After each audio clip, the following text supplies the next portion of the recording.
안녕하세요. 진정 토크입니다. 이 진정 토크 시간에 여러분께서 정말 흥미진진하게 그리고 뜻깊게 보실 시리즈를 준비를 했습니다. 우리나라가 건국절이 없는 나라입니다. 그 이유는 이 좌파들이 이념에 몰입한 나머지 이념에 뜯어 맞추기 위해서 이 대한민국의 그 근현대사를 많이 바꿨기 때문이라고 생각합니다.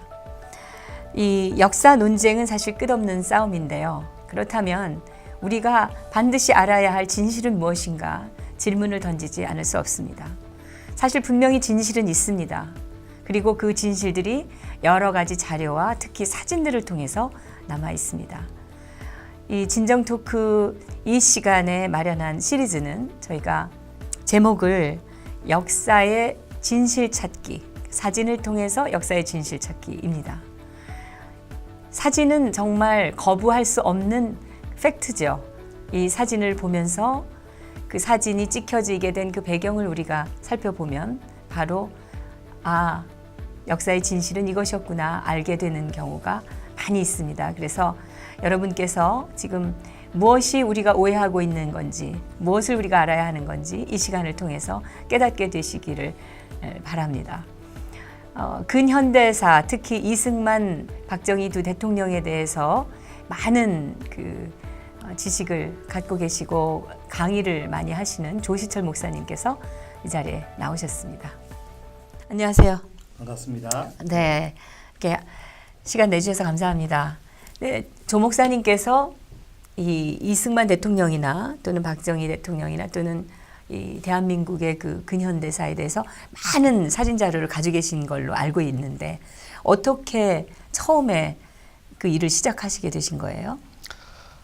제가 93년도에 네. 인도네시아로 나갔습니다. 네. 그랬는데 선교 나가신 거죠? 그렇죠. 선교사로 네네. 나갔는데 외국에서 보니까 우리 대한민국의 역사가 대단해요. 네. 그런데 오히려 그 이후로 우리 대한민국의 역사는 왜곡되기 시작됐고 또 많은 갈등을 겪게 되더라고요. 그래서 해외에 있으면서 우리나라 역사를 연구하게 됐습니다. 감사한 건 이제 해외에서 보다 보니까 여러 가지 자료들을 또 많이 접할 수 있게 되고 또 결론적으로 또 말씀드리자면은 제가 만약에 네이버나 다운을 검색했으면 이런 자료를 찾을 수 없습니다. 정부 통제하기 때문에. 네. 제가 자카르타에서는 모든 세계 사이트를 다 열어볼 수 있고 또 심지어 북한 사이트도 다 열어보면서 또 이런 사진들을 발견하면서 역사를 연구하게 됐습니다. 네이버나 다음은 그 내부의 그 뭐라 그래야 되나 검열이라고 그래야 되나 자기들이 자체적으로 대단히 이념에 치우쳐서 많은 제약을 가하고 있는 것 같아요. 예. 그래서 충분하게 자유롭게 검색이 안 된다는 그 불만이 많이 있던데. 저는 아예 지금까지 다음하고 네이버를 검색해 본 적이 없습니다. 네. 그럼 오늘부터 이제 시리즈로 우리가 역사적 진실을 한번 탐구해 볼 텐데 어떤 걸로 시작을 해볼까요? 여러분의 그 역사가 얼마나 중요한지 네. 제가 서론적으로 싱가포르 얘기를 좀 하려고 합니다. 네, 네. 화면을 보시면 네. 리관유 수상이 나오죠. 네. 1990년대는 그야말로 싱가포르와 대한민국이 아시아의 거대한 용이었습니다. 그렇죠. 아시아의 네 마리 용이라고 해요. 네 마리도 아니고 이미 이제 대만도 추월해서 선진국으로 가는 그런 나라가 이제 싱가포르와 우리 대한민국인데 리관유가 90년도에 사임을 하고 네. 놀랍게 70세에 컴퓨터를 배웁니다. 자판을 배우고 컴퓨터를 배워서 책을 쓰게 됩니다. 그 책을 쓰게 된 동기가 뭐냐면 싱가포르의 젊은이들이 풍요 속에서 태어나서 풍요 속에서 자라고 네. 그래서 싱가포르이 어떻게 선조들의 피와 땀과 눈물로 건국됐는지 역사를 모르면 네. 국제 경쟁력에서 질 수밖에 없다. 싱가포르의 미래는 없다. 그래서 과거에 치열했던 이 역사, 싱가포르의 위대한 역사를 모르면, 무지하면 싱가포르의 미래는 없다. 특히 청년들의 미래는 없다. 그래서 70세에 자판을 배우고 해서 역사책을 쓴 거죠. 네. 결국 그 이후로 싱가포르는 지금 아테네 이후에 초인류 도시국가가 됐습니다. 7만 불로 세계 1위입니다. 근데 우리나라는 오히려 93년도에 김영삼 정부가 들어서면서 오히려 그때부터 역사 왜곡이 있었습니다. 그래서 역사 무지보다 더 무서운 게 역사 왜곡입니다. 그래서 오늘날 혼란의 모든 뿌리가 이 역사 왜곡에 있습니다. 그래서 저는 어떻게 우리나라 역사가 왜곡됐는지 이 사진을 가지고 역사의 진실을 이야기하려고 합니다. 자, 그러면 그래서 이 싱가포르이 리쿠안유가 두 권의 책을 썼습니다. 하나는 리쿠안유 자서전이라고 하는데 사실은 싱가포르 스토리, 싱가포르이 어떻게 건국이 되었는지. 역사 이야기죠. 그렇죠. 네. 건국의 과정을 쓴 것입니다. 그러니까 93년도에 처음으로 컴퓨터 자판을 해서 배워가지고 그렇죠. 98년도에 책이 나오는 첫 책이 거예요. 나온 거죠. 네, 예, 네. 싱가포르 스토리라고 건국의 과정입니다. 네. 예. 그다음에 이제 그걸 쓴 다음에 인류 국가의 길, from third to first, 어떻게 제3세계에서 초인류 국가가 되었는지 발전의 과정을 썼습니다. 네. 그러니까 다른 말로 하면 국부 이승만 박사의 우리 대한민국 건국 역사와 박정희 대통령의 한강의 기적의 역사를 쓴 거죠. 근데 우리는 그걸 못했단 말입니다. 네. 못한 정도가 아니라 철저하게 왜곡되고 조작됨으로 말미암아 오늘날 이런 불행한 사태까지 겪게 된 거죠. 그 참 아이러니한 게 그 90년대 초반에도 싱가포르하고 우리 대한민국이 거의 비슷하게 아시아의 네 마리 용이다 뭐 이러면서 이제 홍콩과 하고 대만하고 같이 해가지고 비슷한 발전 상태를 보이고 있었는데 93년도에 이관유 수상은 역사를 바로하는 시도를 하고 우리는 김영삼 대통령 정권에서 역사를 왜곡하고 폄하하는 게 시작이 되면서 예. 극단의 그 갈림길에서 결과적으로 지금 오늘날 우리가 싱가포르하고 비교도 안 되는 그렇죠. 지금 상황에 놓이게 되는 예. 거죠. 예. 싱가포르는 뭐 7만 불의 세계 초 인류 인류 국가죠. 국가가 됐고 우리는 네. 아직도 3만 불에서 헤매고 있고 3만 불이 중요한 게 아니라 지금 이 좌우 갈등, 3만 불이 안 세대 됩니다, 갈등, 지금 예, 아직도. 세대 갈등. 네. 지금 오늘날 많은 분들이 걱정하시는 것 같은 이런 엄청난 사태들이 결국 뿌리가 역사 왜곡에 있던 거죠. 네. 자, 씁쓸합니다. 그러면 자, 이게 북한의 역사의 가장 중요한 역사입니다. 네. 즉 김일성이가 동북 한일 연군으로 빨치산 독립운동을 했다고 하는 네. 그런 사진을 아주 우상한 그런 사진입니다. 예. 자, 그러면 요거 최근에 이제 북한에서 이렇게 또 조작해가지고 발표한 거거든요. 요 사진이 조작된 사진입니까? 그렇죠. 네. 자, 그러면 어떻게 조작됐는지, 네, 왜 네. 조작했는지 그걸 통해서 역사 왜곡의 진실을 알면 그러면 대한민국의 역사도 어떻게 왜곡됐는지를 알 수가 있습니다. 네. 자, 그러면 이 사진의 원본이 바로 이겁니다. 아, 네. 예, 원래는 4명이죠. 네. 맨 왼쪽에 김일성이가 옆으로 기대어 있고 그 옆에가 바로 중공공산당 개청입니다. 네. 그리고 그 옆에가 최룡의 아버지 최연입니다. 그리고 오른쪽이 안길입니다. 예, 이게 오리지널 사진입니다. 자, 그럼 이 사진의 뜻이 뭡니까? 바로 김일성은 중공공산당 개청의 쉬운 말로 똘만이었다는 거죠. 예. 그런데 이 사진을 이제 바로 김일성이가 항일 독립운동을 했다고 이제 선전하는 그런 이제 조작이 시작이 됩니다. 제일 먼저 어떻게 조작이 되는가 하니 저 오른쪽에 사이트가 보이시죠? 맨 위에 사이트 주소가 보입니다. 네네. 그래서 김일성이가 이렇게 항일운동을 했다고 하는 어떤 권위를 세우기 위해서 이 사이트를 이제 소개한 겁니다. 지금 저 맨 왼쪽에 있는 게 김일성입니다. 김일성인데 예. 갑자기 이게 출처가 등장하면서 그러니까 1차 조작이 네. 출처를 먼저 표시했다. 표시한 거죠. 그래서 네. 이렇게 중국의 권위적인 사이트에서 우리 수령동 씨가 독립운동을 했다 고 나왔다. 하는 사진을 했다. 근데 자, 이게 출처가 저게 아니라는 말씀이시잖아요, 그러면. 저건 이제 사이트 주소기 때문에 사실 별 의미가 없습니다. 네. 예. 원래는 자, 없었는데 저기다 붙였다는 그렇죠. 거죠. 예. 예. 자, 그다음에 이게 이제 2차 조작이 이루어집니다. 2차 조작에서 누굴 뺐죠? 중국 공산당 개청을 빼버렸습니다. 네. 예, 그러니까 공산당 부하라는 사실을 숨기기 위해서 그러면 지금 이제 김일성, 그다음에 최현, 최현, 그다음에 안길. 안길 요렇게만 예, 남겼네요. 중국 예. 사람은 빼버리고 빼버렸죠. 똑같은 사진을 저렇게 그렇죠. 조작한 조작한 거죠. 그 왜 조작했냐? 언제 조작했냐? 1967년 10월에 했습니다. 네. 1967년 10월은 어떤 때고 하니 바로 김일성이가 6.25 전쟁 후에 제일 먼저 남로당을 숙청하고 네. 중국 연안파를 숙청하고 그다음에 소련파를 숙청하고 갑산파를 숙청하고 이제 빨치산파로 완전히 세력을 갖출 때입니다. 그러니까 이렇게 이제 김일성이를 바로 세웠죠. 사진도 똑바로 세우고 이제 이렇게 품위 있는 그런 모습으로 2차 조작을 한 겁니다. 자, 그러면 3차 조작이 들어갑니다. 이번에는 어디로 와 있죠? 가운데 들어와 있습니다. 등치도 커졌죠? 이때는 언제냐? 3차 조작으로 1972년 4월 달입니다. 즉 우리 박정희 대통령께서 유신헌법 할 때입니다. 그러니까 박정희 대통령이 유신헌법을 만든 거는 장기 집권을 하려는 것이 아니라 바로 마지막 북한과의 이 체제 경쟁에서 우리는 고도 성장을 위한 안정 체제를 이루어야 되기 때문에 바로 유신헌법을 한 거고요. 바로 북한은 이제 그때부터 김일성 우상화 작업이 들어가면서 김씨 왕조 세습 작업이 들어갑니다. 그래서 김일성 후계 공작이 들어가는 겁니다.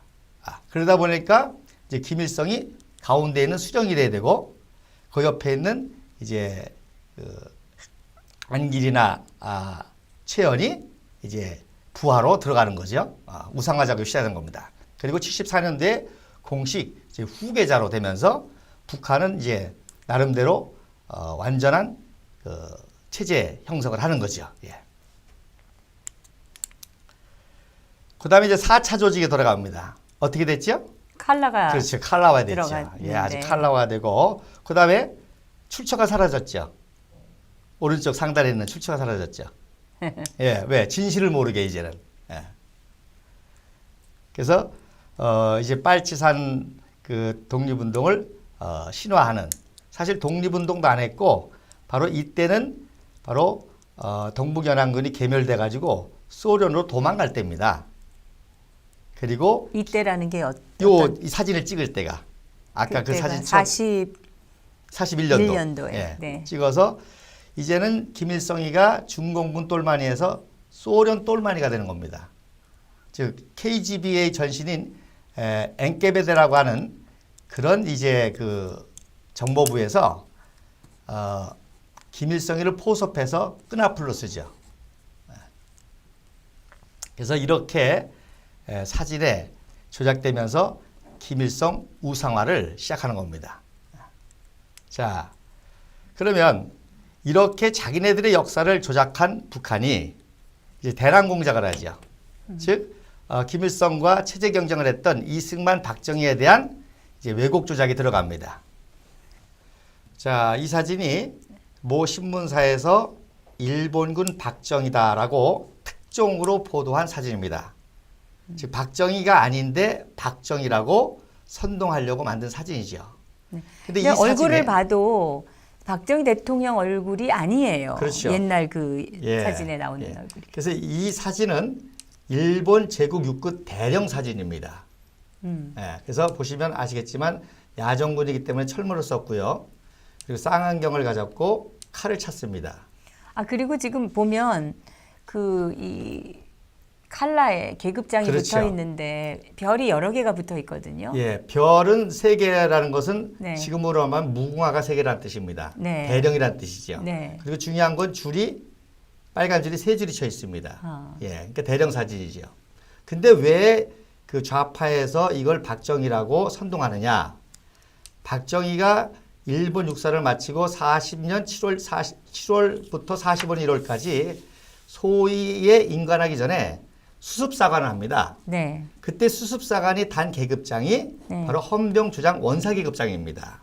그 계급이 원사하고 헌병조장 계급장하고 비슷한 같습니다. 거예요? 같습니다. 그래서 두 번째 보시면 이거는 빨간 바탕에 노란 줄에 별이 3개가 있죠.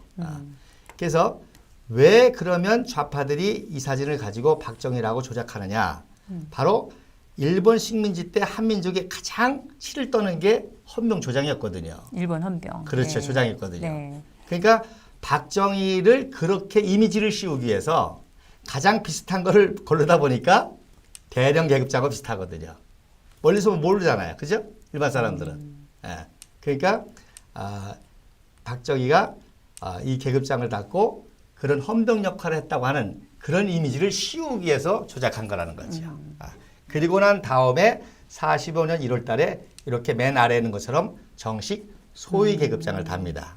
그러니까 중간에 있는 노란 줄 하나짜리는 예. 별이 3개 붙어 있거나 말았거나 그거는 원사 그렇죠. 수습 예. 장교의 예. 계급이고 그다음에 이제 정식으로 소위가 됐을 때는 이제 예. 빨간 줄 2줄에 예. 별 하나 붙은 것부터 예. 시작을 하고 그 맨 위에 있는 그거는 줄도 3개고 예. 별도 3개고 예. 이거는 그 당시 사진 찍은 그 시점으로 보면은 박정희 대통령의 모습이 아니고 박정희 대통령보다 훨씬 그 높은 사람의 당연하죠. 사진을 예. 지금 예. 그러면 조갑재 선생께서는 왜 저거를 잘 모르죠. 박정희 대통령 사진이라고 인용을 했을까요? 이게 잘 모르는 거죠. 그러니까 사진을 자세히 안 보면 분석하자면 모르죠. 아마 이거를 이렇게 분석한 분들이 아직 없을 거예요. 네. 그리고 저는 제가 말씀드린 여기의 핵심은 왜 좌파들이 의도적으로 수많은 사진들이 있었을 텐데 이 사진을 가지고 박정희라고 모독했느냐. 바로 대령 계급장하고 원사 계급장하고 멀리서 보면 비슷하잖아요. 그래서 별이 3개라는. 그렇죠. 그걸로 박정희가 일본군 네. 헌병 역할을 했다고 하는 이미지를 씌우려고. 즉 네. 우리 민족이 거기에 굉장히 민감하잖아요. 그런 이미지화 하려고 여러 사진 중에서 이거를 엄청나게 골랐겠죠. 저걸 처음에 특종이라고 보도했던 그 언론사는 한겨레 신문이었나요? 맞습니다. 네. 여러분 찾으시면 몇 년도 누구 기자인지 다 나옵니다. 이거 거짓말 조작을 한 거 아니에요? 그렇죠. 100% 조작한 거죠. 그러면 그 근데 단순한 기자를 고발을 해야 되겠네요. 이제. 단순한 조작이 아니라 상당한 고도의 그 정치적 목적을 가지고 사악하게 한 그렇죠. 거죠. 조작하는 예. 거죠. 예. 즉 박정희가 일본군 헌병 이미지, 즉 우리 한국 사람을 악랄하게 박해했던 그 이미지를 덧쓰기 위해서 계급장이 비슷한 사진을 가지고 인용한 거죠. 네. 그리고 말씀드린 대로 박정희는 헌병 역할을 한 것이 아니라 임관하기 전에 6개월 동안 수습사관이라고 했기 수습장교. 때문에 그렇죠. 네. 그 계급장만 다른 거죠. 네. 예. 다음 사진도 한번 보겠습니다. 예. 자, 그래서 이게 왜 중요하냐? 네. 바로 이 사진하고 결합해서 만주군에 지원하기 위해서 혈서를 썼다는 거 결합시키십니다. 네. 예. 그러니까 사진이 가짜면 혈서도 가짜인 거가 상식이 되겠죠, 이제. 네. 예. 그러니까 이거를 다 박정희라는 이미지를 만든 다음에 바로 혈서를 쓴 그 신문 기사를 요것도 조작입니다. 만주일보라는 거는 전혀 근거가 없는 신문입니다. 아니 만주 원래는 제가 이걸 가지고 민족문제연구소하고 다툼을 하고 있기 때문에 네. 저도 이 부분에 대해서는 좀 들여다봤습니다. 네. 근데 처음에 그 민족문제연구소에서 만주 신문에 이런 그 혈서가 나온다 하면서 떠들고 다녔어요. 그랬는데 나중에 한 5년쯤 그렇게 한 다음에 만주일보다 예. 이러고 일본 국회 도서관에서 예. 찾아냈다 예. 하고 저 조그만 그 오른쪽에 있는 기사를 보도를 했거든요. 예. 혈서 그러니까 공간지원. 자, 근데 저 만주일보라는 거가 당시에 분명히 만주 지역에 존재했던 신문이라고 주장을 하는데 그것도 근거가 없습니다. 근거가 없는 건가요? 예. 없죠. 예. 네. 그래서 보세요. 하나라면 열을 안다고 네. 이 사진을 먼저 조작하고 난 다음에 혈서 사진을 또 조작한 거예요. 그래서 같이 붙여놓은 겁니다. 그래서 만주일보 자체도 없는 신문이고 이런 기사를 합성해가지고 만든 신문입니다. 여러분 사진 보세요. 사진하고 이 글씨하고 전혀 그 해상도라고 그러죠? 다릅니다. 아니 요거는 뭐 사진을 붙여놨. 근데 원래 그 신문에는 저 사진이 왼쪽에 있는 사진이 안 붙어 있었지 않습니까? 그렇죠. 그러니까 조작이라는 거죠. 아니 그거는 이제 보도를 하면서 그냥 예. 언론사에서 했을 수 있고 찾아낸 기사는 오른쪽에 기사만 나왔을 수 있지 그러니까 않습니까? 기사도 조작인 거죠. 그리고 이 두 개를 겹쳐가지고 또 조작을 한 거죠. 기사가 조작이라는 건 어떻게 주장을 할 수가 있어요? 그거를 전문가들이 다 분석을 해 있습니다. 지금 그걸 가지고 지금 다투고 있는데 네.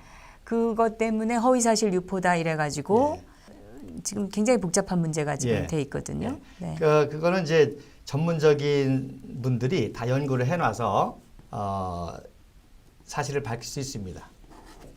그 다음에 이번 현충일에 배포된 사진이거든요. 네. 예, 그래서 역사를 잊은 민족의 미래가 없다라고 또 단체 신치호 선생님 글까지 해가지고 박정희 일본군 사진이라고 아주 선동하는 사진입니다.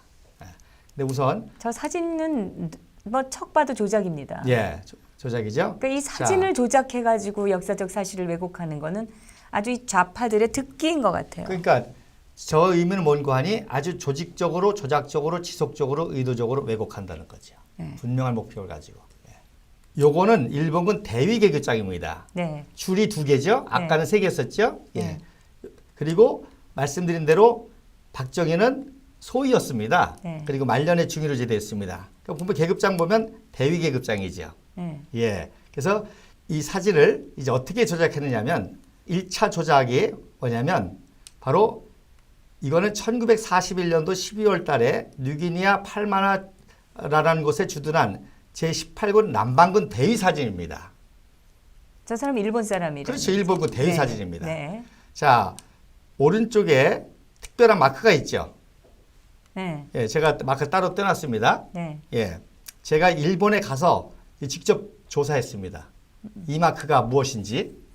이게는 일본 육상 항공대 사진입니다. 네. 그러니까 파일럿이라든지. 네, 네. 예.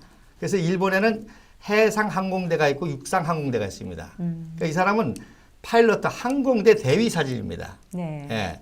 이걸 가지고 육군에도 그 항공대가 있었고 그 당시는 그랬죠. 공군이 없었고. 예. 해상 그러니까 해상 항공대, 육상 항공대. 그렇죠. 네. 요거는 육상 항공대 마크입니다. 네. 예.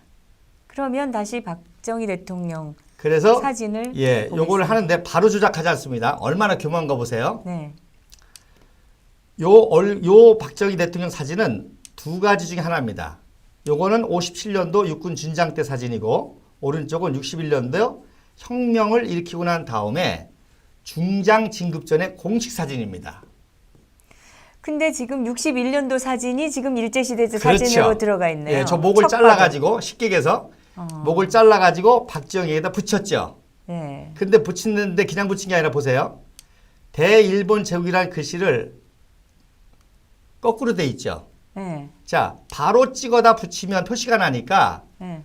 바로 붙여서 뒤로 돌린 겁니다. 이렇게. 아. 아주 교묘하죠? 이해가 되셨습니까? 그런데 그 사진을 돌린 거에 그 마크가 그냥 붙어 있네요. 당연하죠. 얼굴만 갖다가 붙여서 얼굴을 돌린 거죠. 쉽게 얘기해서. 네. 예. 자, 그러면 글자를 첨가해 놓고 박정희 대통령 아까 그 사진에 귀가 반대가 됐죠. 네. 예. 그래서 척 보니까 이제는 다 나머지는 다 알겠고 예. 얼굴만 저렇게 갖다가 편집한 그렇죠. 거가 다 드러나고. 예, 했는데 그것도 아주 교묘하게 고개를 돌렸다는 거죠. 예, 반대로.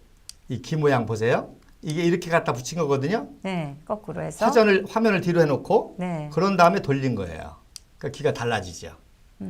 그러니까 이제 이제 좀 더 치밀하게 나가는 대로 근데 여기서 명백한 게 바로 저 항공대 마크가 그렇죠. 붙어 있기 때문에 저거는 박정희 대통령의 사진이 아니라는 조작이라는 거를 그렇죠. 우리가 확인할 수가 예, 있네요. 계급도 다르고. 왜냐면 박정희 우선, 대통령은 일본 항공대였었던 적이 없으니까. 당연하죠. 그리고 파푸아뉴기니에 간 적도 없고. 파푸아뉴기니에 간 적도 없고.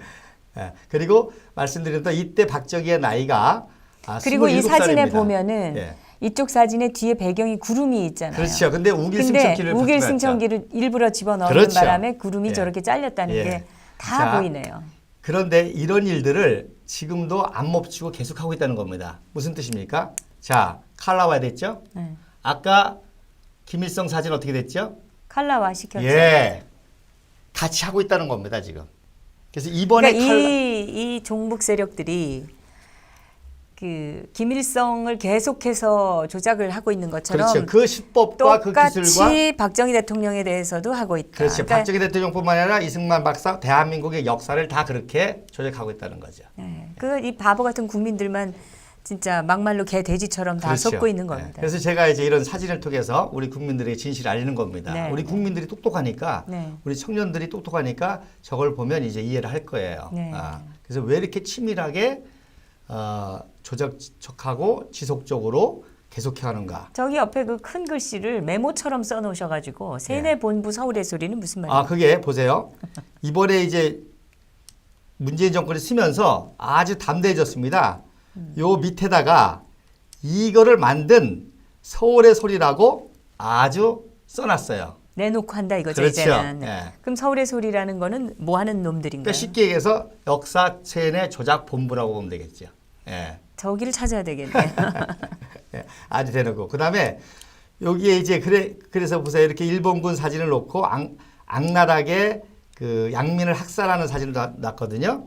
이거는 바로 일본군이 상해에서 중국인 학살한 사진입니다. 그러니까 대한민국에서 그 일제시대 말부터 존재했던 이 좌파들, 공산주의, 남노당 뿌리로 연결된 이 자들은 거짓말과 조작과 이 그 사기로 점철되어 있는 역사거든요. 그들의 역사는.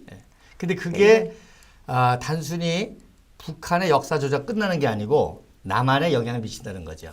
그러니까 한마디로 영향이 말하면 아니고 완전히 남한의 그렇죠. 역사를 자기들이 지금 조작을 해서 예. 그거를 내놓고 퍼뜨리는 게 박원순 역사문제연구소 또 뭐 민족문제연구소. 아니 민족문제연구소는 예. 임원영이라고. 예, 맞습니다. 박원순이 처음에 만든 거는 역사문제연구소고 예. 민족문제연구소는 그 이후에 또 예. 생긴 겁니다. 근데 역사문제연구소니 민족문제연구소니 이런 자들이 지금 이 왜곡된 이 북한에서 말하자면 만들었을지도 모르는 이런 자료들을 지금 마구 진실인 것처럼 퍼뜨려서 국민들을 역사의 문에 완전히 바보로 만들고 있다. 네. 그러니까 김일성, 김정일, 김정은을 우상하는 세력이 국부 이승만 박사와 박정희를 비하하는 거죠.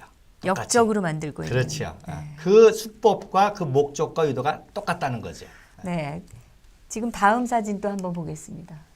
그래서 이제 박정희 대통령에 대한 이제 진실을 이제 그러니까 박정희 대통령이 얼마나 가난했었든지 이게 이제 구미 생가하고 어린 옛날 시절 그 얘기입니다. 구미 생가의 원래 사진이 모습이죠. 그렇죠. 예. 저렇게 가난한 집에서 어렸을 때 맞다. 사진입니다. 네.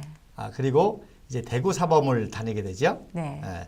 그래서 여기서 우리가 알아야 될 것이 일제 식민지 당시에 조선의 엘리트들이 민족주의 엘리트들이 가는 대학이 사범대학입니다. 네. 왜냐하면 똑똑해서 경성제국대학 가가지고 총독부 근무하면 친일파 소리 듣잖아요. 근데 15살에 처음 대구 사범 학교를 들어가셔서 20살까지 다니셨는데 32년도에서 이제 그러니까 사범학교를 다닌다는 의미를 27년에서 32년 정확하게 아셔야 됩니다. 이게 굉장히 중요한 사실입니다. 네. 우리 식민지 역사를 이해하는데 가장 중요한 게 이것입니다.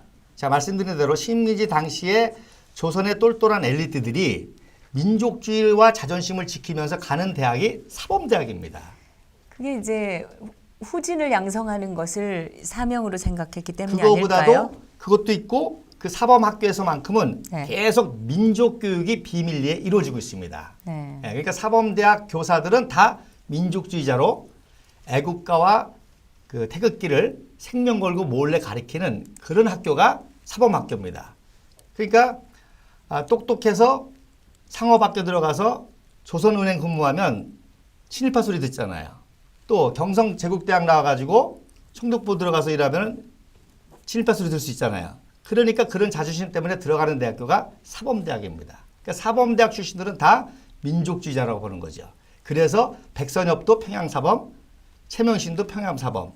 그러니까 그 사람들이 일본군 장교였다고 하는 이유 하나만으로 친일파로 매대하는 것은 바로 아까 말한 그 세력들의 조작이죠. 그래 조작이죠.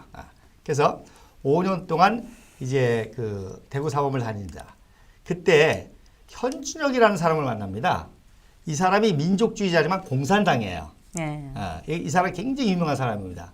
우리가 해방당하고요, 해방되고 제일 먼저 암살당한 사람이 현진혁입니다. 네. 북한에서. 예. 그 북한에 갔는데. 그렇죠. 북한에 이제 해방되면서 이 사람이 북한으로 올라갔죠. 네. 왜냐하면 그 당시 최고의 공산주의자였기 때문에 공산주의 정부를 그 세우는 그야말로 김일성이를 능가하는 사람이었습니다. 근데 왜 암살당했냐? 바로 하도 소련군이 그 만행을 저지르잖아요. 그러니까 우리 민족주의자들이 소련군 찾아가서 만행 좀 하지 말라 하니까 안 들어줍니다. 그러니까 공산주의 대표인 현진혁을 찾아갑니다. 현진혁 보고 좀 공산주의 만행을 좀 저지해달라. 근데 제 힘으로 안 되잖아요. 그러니까 현진혁을 암살해 죽인 거죠. 그리고 이제 김일성이를 내세워서 공산주의 세운 거죠. 어쨌든지 간에 바로 박정희가 바로 이때 현진혁을 통해서 공산주의 사상을 어느 정도 접하게 됐다는 겁니다. 그러나 결론적으로 말씀드리지만 박정희는 절대로 공산주의 행적을 한 기록이 전혀 없습니다. 그건 뭐 나중에 또 새로운 장소. 그래서 이게 이제 졸업식 때 사진입니다. 거의 37년도 5학년 때. 저 오자 표시나죠? 여기 오자. 네. 예. 그래서 이제 졸업식 전에 어머님을 만난 사진입니다. 근데 저 사진에서는 박정희 대통령이 저 얼굴이 좀 달라 보이네요. 귀를 보고 알겠네요, 근데. 예, 귀가 맞죠. 독특한, 아까랑 네. 똑같죠. 예, 맞습니다. 예. 그리고 이제 문경 초등학교에 들어가게 됩니다. 네. 예. 지금 오른쪽에 있는 사진을 조금 확대한 것이 왼쪽에 있는 사진인 것 같아요. 예, 맞습니다. 네. 예. 그래서 여기서 또 우리가 중요한 또 사실을 알아야 됩니다. 일본 교육부에서 교사들을 발령 낼 때 네. 교사 중에서도 가장 민족주의 성향을 가진 사람은 좋은 데 보내겠어요? 나쁜 데 보내겠어요? 나쁜 데 보내죠. 나쁜 데 보내겠죠. 네. 박정희는 물론 성적도 안 좋았지만 가장 강한 민족주의 성향을 가졌기 때문에 문경 초등학교 아주 시골로 보낸 겁니다. 예. 그래서 박정희는 이제 39년도부터는 이제 만주 군관학교를 들어가려고 그 공부를 비밀리 하면서 숙직실에서 일부러 살면서 아이들에게 민족 교육을 합니다. 그래서 애국가를 가르치고 태극기를 가르치고 역사를 가르칩니다. 그러면 이제 박정희 대통령이 왜 만주 군관학교를 갔느냐? 아시는 것처럼 민족주의적인 성향이기 때문에 일본인 교장과 체육 선생이라든지 이런 사람한테 많은 수치와 소모를 당하고 또 교장한테 맞기까지도 하니까 또 일본인 교사들이 전부 때로 달려들어서 린치를 하기도 하고 그렇죠. 하기도 아주 하고. 순환을 많이 당하신 분이라고 그렇죠. 들었습니다. 그런데다가 이제 또 중요한 거는 39년도부터는 일본이 태평양 전쟁을 일으키려고 합니다. 그렇기 때문에 조선의 청년들이 강제로 끌려가서 총알바지가 됩니다. 그래서 이때 많은 청년들이 일본군 장교가 됩니다. 일본군의 장교가 돼서 뭐 호위호식을 했다는 게 아니라 사병으로 끌려가서 총알바지 되느니 사관학교 들어가면 일단 공부하는 과정에 전투에 참여하지 않을 거 아니에요. 그리고 전술과 그렇죠. 이 지휘를 배우니까 그렇죠. 그런 말하자면은 실력을 키우기 위해서 그렇죠. 이용한 것이라고 볼 수가 있는 그리고 거죠. 말씀드린 대로 저런 사범 출신의 사람들은 다 민족적인 성향을 가졌기 때문에 언젠가 독립이 된다는 꿈을 가졌습니다. 그래서 이런 전쟁 상황에 백선엽이도 그렇고 이런 분들이 다 많이 그 일본은 육사에 들어가게 되는 거죠. 또 만주군관학교에. 백선엽 장군도 지금 친일파로 100% 날조입니다. 더불어민주당의 김광진 같은 예. 그런 젊은 애들이 예. 뭐 완전히 매도를 하고 한마디만 얘기했죠. 네.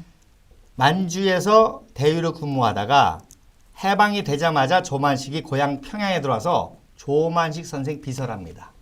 백선엽 백선엽이. 장군께서 예. 그러면 백선엽이가 친일파면 어디 감히 민족주의자의 최고 민족주의자인 조만식 선생의 비서가 되겠어요. 예. 그리고 백선엽이 똑똑하니까 이미 김일성 측으로부터 많은 공산주의 정권에 참여해달라고 하는 요청을 받았죠. 그러나 백선엽 장군께서는 그렇죠. 기독교인이고 민족주의자고 하니까 내려오신 거죠. 네. 예. 알겠습니다. 이 사진을 또 보겠습니다. 다음 사진. 예. 그래서 만주 군관학교에 이 사진이 지금 1940년 만주 군관학교에서 찍은 사진이라는 건데요. 이 얼굴이 아까 그 나와 있는 사진하고는 전혀 다르거든요. 귀도 다르고. 그런 걸 보면 아까 그 처음에 우리가 봤던 소위 이 한겨레 신문이 박정희 대통령이다라고 했던 그 일본 군복 입은 사진은 예. 그건 조작이고 예. 다른 사람의 사진이라는 예. 걸 알 수가 있습니다. 근데 이제 이 사진은 이제 그래서 박정희 대통령 생가에 있는 그런 사진이고요. 그래서 왜 39년도에 왜 떨어지냐면 나이가 많아서 떨어집니다. 네. 예. 그런데 40년대는 입학을 합니다. 왜? 네. 말씀드렸죠? 이제 태평양 전쟁을 해야 되기 때문에 네. 이제 대거 뽑아서 들어가게 되는 겁니다. 그래서 그 만주 학교는 당시 세 부류가 입학을 했습니다. 만주인과 일본인과 조선인 세 부류가. 그래서 2년 동안 1등을 하지요. 그러니까 박정희가 여기 들어갔다는 거는 친일파라는 의미가 아니라 당대 아시아에서 제일 똘똘한 엘리트였다는 의미입니다. 그러니까 오히려 우리 식민지에 있는 우리 한국 사람들에게 굉장한 자부심을 줬죠. 근데 왜? 그 40년도에 이제 들어가신 걸로 돼 있는데 네. 사실 기록의 여러 군데에서는 40년이 아니고 39년에 들어갔다 이런 말도 있고. 그러니까 39년도에 떨어진 거죠. 한번 떨어지고 떨어졌는데 40년도에 들어간 거죠. 그런데 그 들어간 이유는 박정희 대통령께서 당시에 그 대구 사범 다니시면서 교련을 워낙 잘해가지고 예. 이미 나이가 한참 이제 그렇죠. 넘었는데도 예. 그 교련 교육의 실적 때문에 점수가 높아서 특별 추천서를 당시 교련 선생님께서 써줘서 예. 그걸로 해서 들어갔다 이런 역사적 기록이 있거든요. 예. 그래서 이제 박정희 대통령이 아까도 말씀드린 대로 이제 그 만주 군관학교 간 거는 첫째는 복수. 그래서 이제 아까 말씀드린 소위 계급장을 달자마자 고향 문경에 옵니다. 그래서 소위를 달고 문경에 오니까 그러니까 맨 처음에 우리가 봤던 그 원사 계급을 떼고 이제 정식으로 그렇죠. 소위로 소위가. 인간하자마자 예. 문경에 오죠. 문경에 고향에 예. 오는군요. 오니까 문경에는 모든 일본인들이 박정희 앞에 무릎을 꿇죠. 왜냐하면 그 당시는 군국주의 아닙니까? 네. 그러니까 동경 제국대학보다도 더 들어가기 힘든 게 일본 육사. 육사입니다. 일본 육사의 소위면 군수도 벌벌벌 뜨는 거예요. 그때 증언이 노란 줄에 별을 하나 달았다. 예, 소위라는 거죠.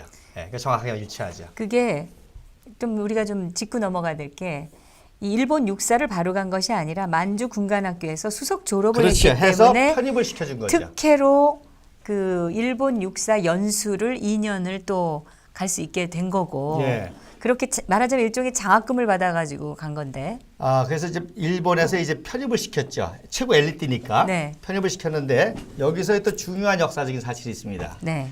그 당시 일본 육사는 2년제였습니다. 이게 여기 이제 예. 육사인데 편입해서 들어갔을 들어갔는데 때 사진이죠. 굉장히 중요하죠. 여기 뭐가 놓여 있죠? 대포가 놓여 있죠. 네, 네. 일본 육사 중에서도 병과가 있습니다. 네. 일반 병과는 2년제입니다. 네. 그런데 포병과 공병만은 3년입니다. 네. 왜? 수학을 해야 되니까. 뭘 기계를 다 알아야 그렇지. 되고. 기계 엔지니어를 해야 되고 수학을 해야 그래서 일본 육사생 중에서도 최고 똘똘한 애들 들어가는 게 포병과 공병입니다. 네. 그러니까 박정희도 최고 똘똘하니까 공병에 들어가서 3년 과정을 마치죠. 근데 이제 편입했기 때문에 2년 과정을 마칩니다. 이미 2년 동안 그렇죠. 만주군관학교를 그래서, 이수했기 예. 때문에 나머지 이제 3년 과정을 2년에 마치고 예. 이제 만주로 다시 돌아와서 그래서 이제 여기 이제 졸업 사진으로 추정한 거거든요. 그래서 여기 왼쪽에서 세 번째 앉습니다. 그러니까 원래는 1등을 했어요. 근데 조선인 청년들에게 1등을 주고 싶지 않을 거 아닙니까? 그래서 3등으로 줬죠. 그래서 가운데 있는 분이 교관이고 그 왼쪽이 1등이고 그 옆에 박정희가 3등이고 오른쪽에 있는 사람이 2등이겠죠. 예. 그래서 이렇게 그 당시 조선의 청년 박정희는 일본 육사색에서도 벌벌벌 떠는 거죠. 왜냐하면 일본 문화가 실력 문화 아닙니까? 네. 실력 있으면 무릎 꿇는 거거든요. 그래서 제가도 이제 태극기 집회 때 한번 연설했지만 박정희 대통령이 이순신 장군을 동상을 세우지 않습니까? 광화문에. 네. 그 세운 이유가 바로 일본 육사의 역사를 알기 때문입니다. 그래서 이순신 장군이 요건 이제 나중에 기회가 되면 제가 또 사진하고 같이 보여드리겠는데 이순신 장군이 이렇게 뭘 쳐다보는 느낌이 있지 않습니까? 그게 어딜 보는 거 하니 바로 도쿄의 야시쿠니 신사. 네. 야시쿠니 신사 앞에 오무라 마스지로라고 하는 동상이 서 있습니다. 네. 그 사람이 일본 육사의 창시자입니다. 네. 그러니까 이런 역사를 박정희가 알기 때문에 바로 이순신 장군을 세워서 일본을 제압하고 능가하겠다는 그런 의미였던 거죠. 예. 왜군을 무찌른 이순신 장군 동상을 그렇죠. 상징적으로 상징적으로 한복판에 야스쿠니 순사에 있는 동상을 제압하는 거죠. 근데 그 동상이 일본 육사의 초대 규장입니다. 네. 예. 제가 최근에 이제 또 그 강의한 것 중에 많은 사람들이 관심을 갖는 이 사진입니다. 그래서 역시 이제 한 6개월 동안 소위로 근무합니다. 그러니까 부관으로 또 임명이 됩니다. 그러니까 전투에 참가한 적도 없습니다. 그리고 해방이 되자 바로 북경에 있는 광복군으로 갑니다. 네. 자, 만약에 친일파였다면 광복군이 받아주겠어요? 그래서 광복군에서 있다 오는 바람에 1년 늦게 귀국을 합니다. 그래서 46년도 5월 8일 날 이제 제2기 조선경비사관학교에 들어가게 되죠. 여기서 어떤 일화가 있는가 하니 47년도에 이치업 대위가 3대 교장을 합니다. 네. 자, 그런데 육사면은 대한민국을 지키는 그야말로 간성들 최고의 엘리트 그룹 아닙니까? 그래서 애국가를 불러야 되겠는데 본인도 애국가를 모르는 거예요. 애국가 가사도 모르고. 근데 이분이 좀 똑똑했었던 것 같아요. 어떻게 할까 하다가 2기생 약 250명한테 시험을 냈습니다. 자기는 모르니까. 애국가를 1절부터 4절까지 쓰라. 누가 썼겠어요? 박정희만 썼죠. 1절부터 4절까지. 그리고 200명 중에 200명 단 유일하게 네, 네. 1절부터 4절 다 썼다는 거죠. 그리고 박정희가 아는 애국가는 올드랭 사인, 벙커 선교사가 붙인 천부여 의지 없어서라는 그 찬송가가 붙인 그거죠. 그래서 동해물과 백두산이 마르고 닳도록. 근데 그 곡조로 기억을 하시는 어르신들도 많으세요. 그렇죠. 맞죠. 애국가를 그렇게 부르시는 예. 그 연로하신 분들이 저도 가끔 있습니다. 부릅니다. 네. 일부러 거의 뭐 찬송가 또 있지만 우리나라 역사를 제가 상기하기로. 네. 그리고서 이제 이승만 박사가 안익태의 그 애국가를 제일 먼저 안 게 또 이승만 박사입니다. 그래서 이승만 박사가 이제 그걸로 애국가를 이제 만들게 지금 되는 저 거죠. 사진이 46년도에 47년도. 예. 47년도 조선경비 그렇죠. 사관학교에 들어가셨을 예, 갔을 때 이길 때 사진입니다. 사진인데 예. 말하자면 저 조선경비 사관학교가 우리 육사의 전신이네요. 예, 그래서 제가 오늘 사진 안 가졌는데요. 조선경비사관학교 그 다음 해에 네. 육군사관학교라고 쓴 사진이 또 있습니다. 네. 팻말을 바꾼 사진이. 네. 예. 다음 사진 이제 김일성만 주작한 게 아니죠. 김일성의 부인이 누구죠? 김정숙입니다. 네.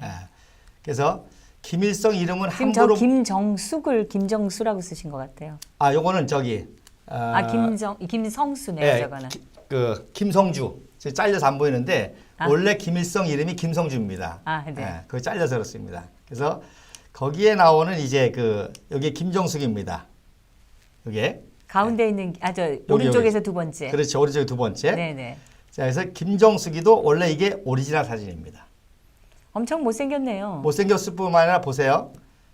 어깨에 손을 올리고 있죠. 네. 어디 감히 수령동지 이게 손을 올렸느냐 해서 손을 잘라내고 이렇게 조작을 한 거죠. 사진 그 사이즈도 키우고. 사이즈도 키우고.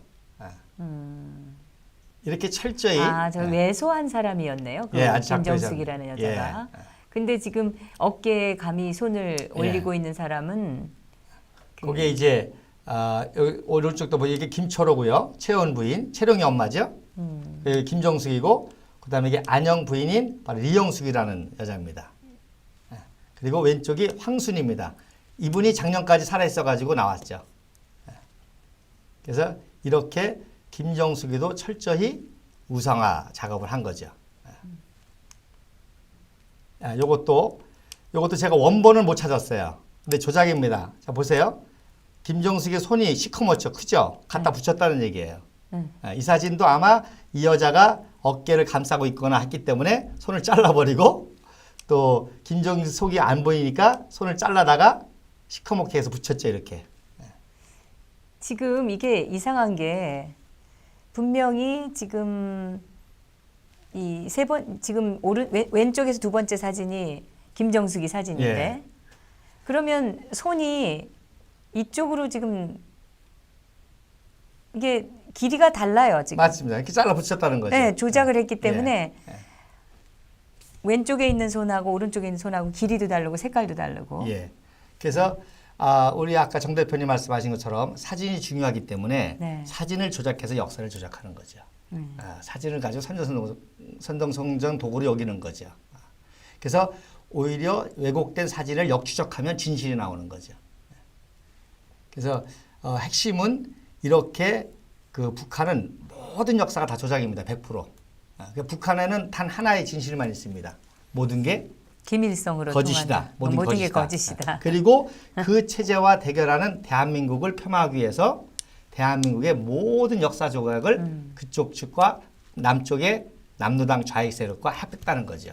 그러니까 아주 그 미세한 것까지 그렇죠. 다 조작을 하네요. 그 이미지 이승만, 때문에. 박정희에 대한 건 100% 조작입니다. 다.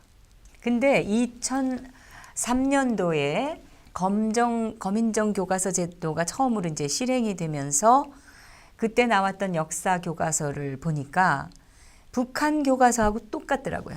그런 맞습니다. 짓을 한 자들이 예, 예. 지금 다시 정권을 지금 잡은 겁니다. 맞습니다. 사실은. 예. 네. 그래서 제가 이제 그걸 사진을 통해서 이런 모든 왜곡된 역사 속에서 우리 청년들, 청소년들이 세뇌되고 있고 그러기 때문에 오늘날 이런 사태가 또 일어났다고 하는 거죠. 예. 자, 이게 이것도 조작된 사진입니다. 아까 거하고 비슷하네요. 비슷하죠. 예. 네. 그러나 이제 좀 더 이렇게 아주 뭐라 그럴까 파스텔화 시켜서 또 이렇게 했죠. 예. 이게 오리지널 사진입니다.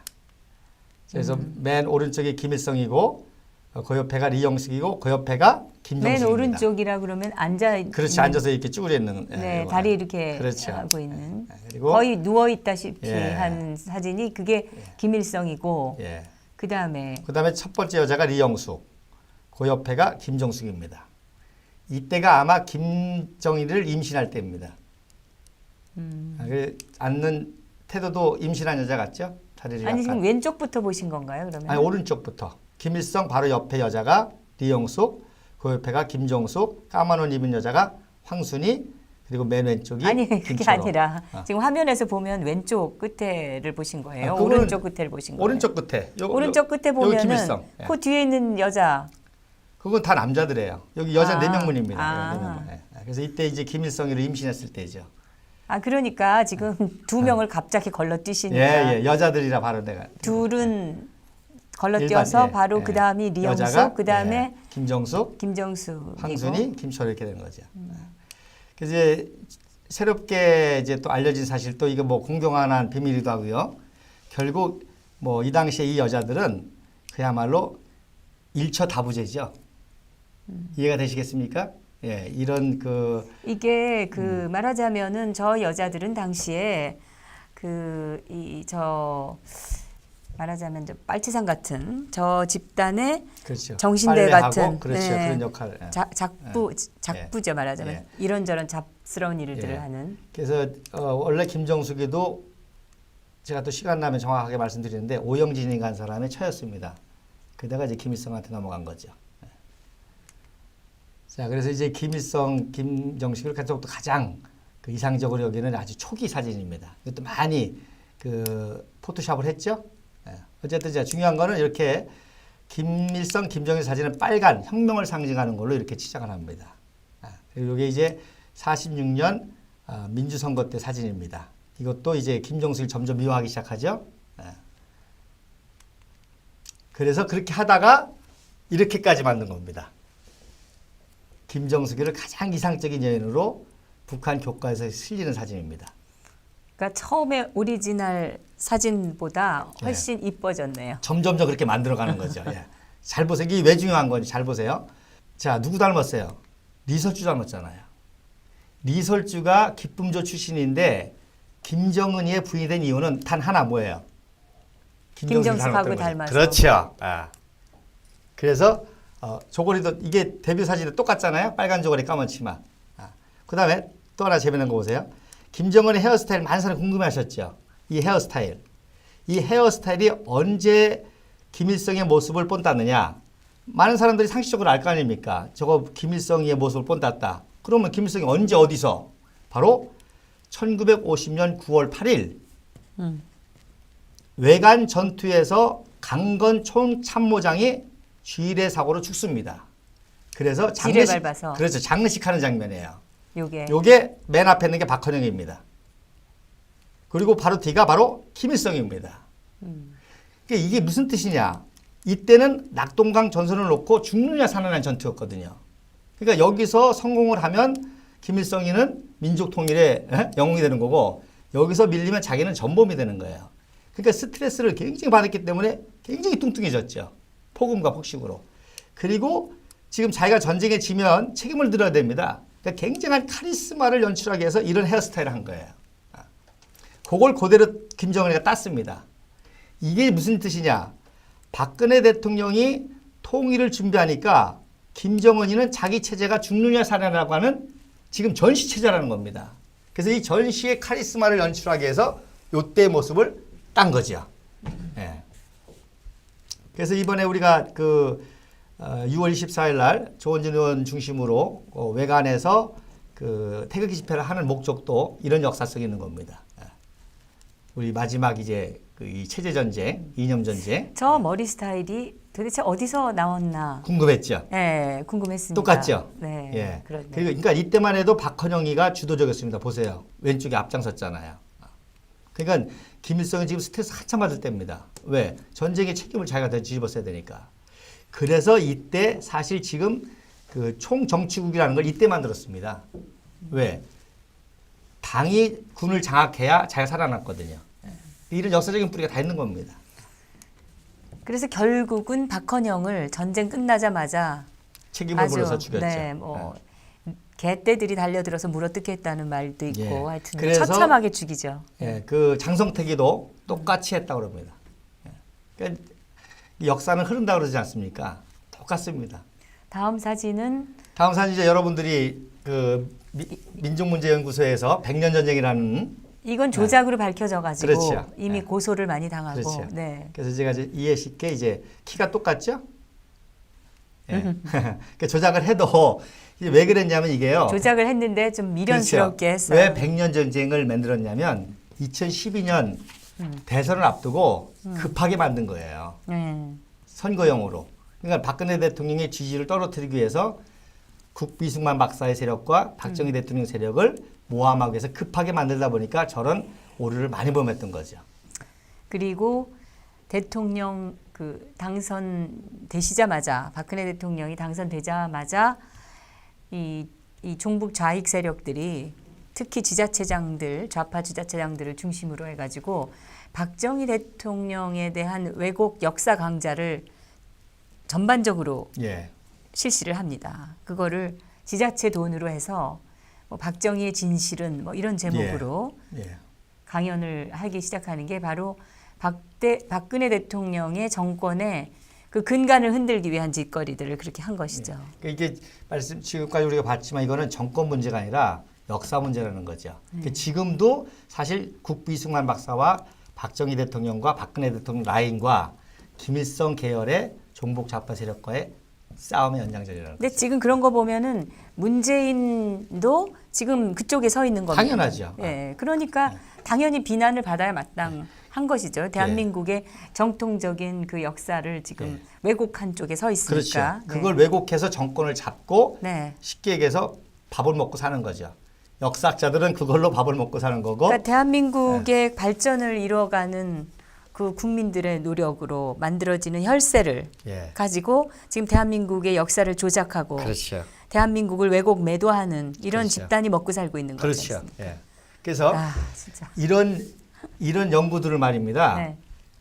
진짜 전문가들 다 해놨습니다. 저는 사실 전문가 아니에요. 그분들이 다 알면서도 이 카르텔이 너무 무서우니까 얘기를 못하는 거예요. 그러니까 아까 말한 그 만주일보의 진술을 아는 학자가 있습니다. 네. 근데 그걸 얘기하면 교수에서 잘려요. 이해가 되시겠습니까? 예. 기존 사학계라든지 기존 모든 계통이 그 종북 좌파세를 잡고 있기 때문에 진실을 말하면 피해를 보는 거죠. 그러니까 연구만 하고 발표를 못 해요. 근데 그렇다면 역사를 뭐하러 공부합니까? 그러니까 저것이 이제 그 지식인이라고 할 수가 없는 그렇죠. 거죠. 지식인이라는 것은 알고 있는 것을 가지고 맞습니다. 진실을 밝히는 맞습니다. 책임이 있는 사람들인데. 결국에 이번에 우파가 무너진 것도 그 지식인들의 비겁함이고 오히려 그 지식인들이 오히려 안보와 우파라는 명목으로 지금까지 먹고 살아왔던 거죠. 그래서 웰빙 숟가락 우파니 이런 얘기를 하는 거죠. 진짜 안보를 위해서가 아니라 저쪽 세력의 하나의 카운터파트로서 안보를 빙자해서 먹고 사는 거에 불과한 거죠. 그러니까 진실을 얘기하지 못하고 결국은 그게 안보팔이고. 그렇죠. 그렇게 되는 네, 거죠. 파리들이죠. 파리들 자기들이. 저들이 그야말로 민족 평화 이런 명목으로 파리를 한다면 이 사람들은 안보 파리를 지금까지 먹고 살았다는 거죠. 양심을 저버린 지식인들이 결국 나라를 망치고 있다는 생각을 합니다. 그래서 시간이 이제, 많이 돼서 예.